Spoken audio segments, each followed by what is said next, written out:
तुमचा नाव आणि इथला परिचय द्या.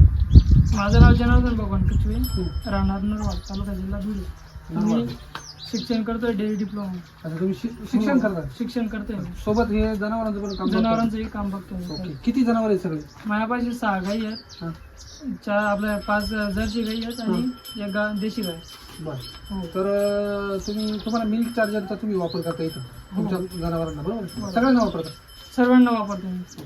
तर तुम्हाला माहिती कशी मिळाली मिल्क चार्जरची? माहिती आपल्याला इंस्टाग्रामवर व्हिडिओ रील्स पाहिल्या, काही युट्यूबवरनं बी पाहिल्या. त्याच्यात नंबर मी घेतला. अच्छा. मग आपल्या ऑफिसला कॉल केला होता. ऑफिसवाल्यांनी आपल्याला या सरांचा नंबर दिला. मग 2 गाईंना चालू केलं तुम्ही. 2 गाईंना फरक वाटला. काय फरक वाटला नेमका? फरक म्हणजे मला दुधाची लेवल वाढली. मिल्क चार्जर वापरण्यापूर्वीचा अनुभव सांगा तुमचा काय? मिल्क चार्जर वापरण्यापूर्वीचा अनुभव म्हणजे थोडा आपल्या गाईन थोड्या लिटरने कमी होत्या. बरं. हो. आणि वापरल्यानंतर किती वाढलं? वापरल्यानंतर 2 लिटर वाढलं. 2 लिटर वाढलं प्रत्येक गाईचं? प्रत्येकाचं. अरे बापरे. म्हणजे किती द्यायला लागले आता? साधारण माझ्या 2 गाई गाभण आहेत, 3री गाई बी लागली.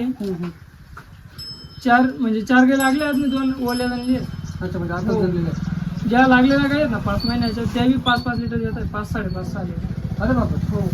तर तुम्ही समजा ही सांगत होती ही गाई महिनाभरापूर्वी घेतली. आता 1-1.5 महिन्यापूर्वी घेतली. डॉक्टर काय अनुभव काय त्याचा? ही जणली, मग 15 दिवस झाले आणायला. मग जणली.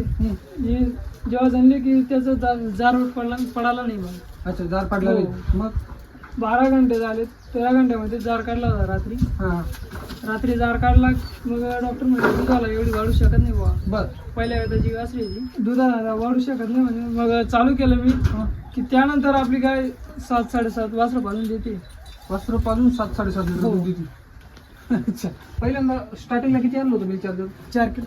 4 किलो मध्ये 1 किलोचे 4 पॅकेट आणले होते. त्याच्यानंतर अनुभव आला तुम्ही डायरेक्ट 25 किलोची बॅग आणली? हो, 25 किलोची. मग तिथं पुतण्या बी आहे माझा. हां. पुतण्या म्हणजे मला बी घेऊन गेली. अच्छा. पुतण्याला बी मी 4-5 किलो घेऊन गेली. 5 किलोची बादली बी घेऊन दिली. हां. आणि वरनं 2 किलोचे बॅगी बी घेऊन दिल्या होत्या. अच्छा. बरं. ती तब्येत सुधारली त्याचा काय अनुभव सांगतो? म्हणजे अंगावरती जेव्हा अंगावरती नव्हती ना तेव्हा एकदम मगरी होती काय. बरं. म्हणजे तिचे हाडकं वगैरे हाडं दिसायची. हां. मग त्यानंतर क्वालिटी चालली, कलर क्वालिटी. अच्छा. कलर अजून कापडाचा रडदार दिसायला लागला. म्हणजे जे शरीरावरती कातडी अशी एकदम चमकायला लागली. चमकदार दिसायला लागली. ओके. आणि अजून काय वेगळे पण वाटलं तुम्हाला चारा खाण्यामध्ये किंवा दुधामध्ये? दुधामध्ये आपले साय वाढायला लागली. दुधाची साय वाढायला लागली. हो. ओके. जनावरांचा चारा खाण्यामध्ये? हो, वाढला. चारा खाणं वाढलं? हो. ओके. आपली ही गाय आता जणली होती महिन्यापूर्वी. हां. ही जणली, जार अडकला तिला. मग दुसऱ्या दिवशी लगेच आजारी पडली. अच्छा. आजारी पडली. मग डायरेक्ट एकदम खराब झाली अंगावर. बर. म्हटलं ही गाय आपल्यापासून वाचू शकत नाही. बर. मी इच्छा सोडून दिली गाय वाचायला आपली अशी. अरे बापरे. मग एका दिवसामध्ये मी 15,000 रुपये खर्चही केले. अच्छा. डॉक्टरांमध्ये.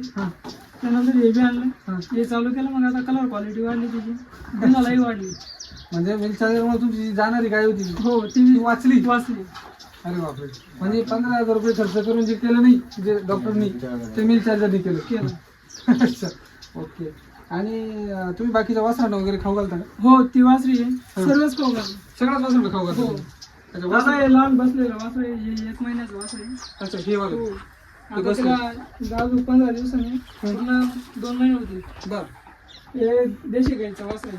अच्छा. हे देशी गायचं? हो, 2 महिन्याचं वासर आहे. म्हणजे तुम्ही जवळपास तुमच्या सगळ्या जनावरांना खाऊ घालतात? हो, सगळे जनावर. ओके. बरं. शेणामध्ये वगैरे काही तुम्हाला फरक वाटला का? हो. शेणामध्ये काय फरक वाटला? शेणामध्ये लवकर कुजून जातं. लवकर कुजून जातं. म्हणजे आता मी ओलं जरी टाकलं ना, उकील टाकायची ते बी कुजलेलं आहे. आता बी हात काढला तरी कुजले नाही गेलं. म्हणजे ते व्यवस्थित पसरलेलं शेण म्हणून ते लवकर डिकम्पोज होतं. बरोबर. आणि मग तेच शेण तुम्ही आपल्या चाऱ्याला वापरलं, चाऱ्याला केमिकल वापरायची गरज नाही.